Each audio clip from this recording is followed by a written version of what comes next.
পুর ভর্তি বেগুনের এই রেসিপিটা তৈরি করার পর তো বাসায় একদম সবাই কাড়াকাড়ি বাঁধিয়ে দিয়েছে।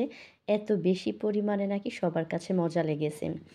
আসসালামু আলাইকুম। প্রতিদিনকার মতো নতুন আরও একটা রেসিপি নিয়ে হাজির হয়ে গেলাম। তো আশা করছি পুরো ভিডিওটা সঙ্গেই থাকবেন।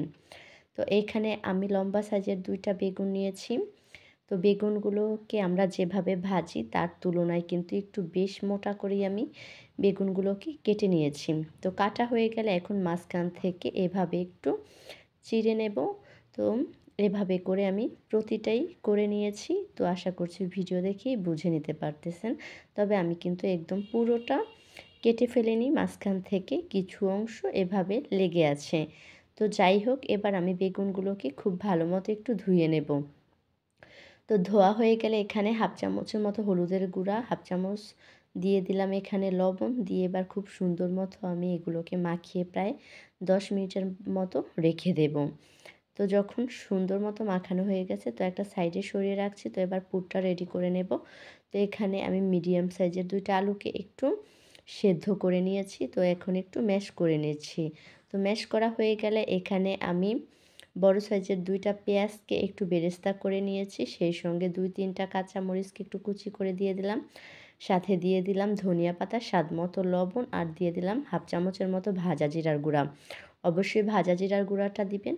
তো এই পুরটা এমনিতেই খেতে ভীষণ রকমের মজা লাগছিল। তো আমার পুরটা কিন্তু একদম রেডি। তো এখন এই যে মাঝখানে কিছু অংশ আমি আলুর পুর নিয়ে তারপর এর ভেতরে দিয়ে দেব।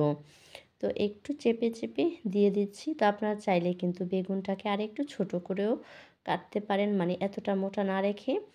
তবে মোটা হওয়াতেও কিন্তু কোনো রকম সমস্যা হয়নি, একটু সময় ধরে এটাকে কুক করলেই হয়ে যায়।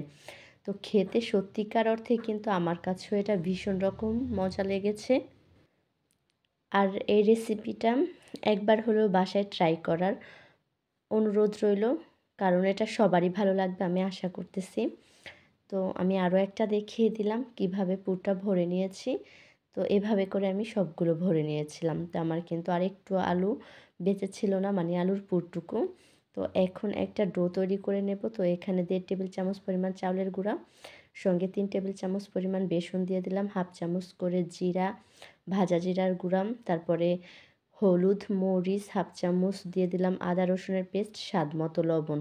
তো এবার অল্প অল্প পানি দিয়ে আমি একটা গোলা তৈরি করে নেব। আর অবশ্যই এখানে আদা রসুনটা ব্যবহার করবেন গোলার ভেতরে, তাহলে কিন্তু এ মানে খেতে ভীষণ মজার হয়। তো চাউলের গুঁড়াটাও ব্যবহার করার চেষ্টা করবেন, এতে করে কিন্তু খুবই ক্রিস্পি হয়।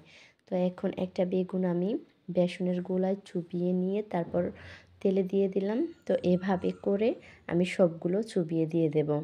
তো দেওয়া হয়ে গেলে একটু উল্টে পাল্টে নেব। তো খুব বেশি কিন্তু হাই হিটে ভাজতে যাবেন না, যেহেতু বেগুনগুলো একটু মোটা করে কাটা, তো কুক হতে তো একটু সময় লাগবেই।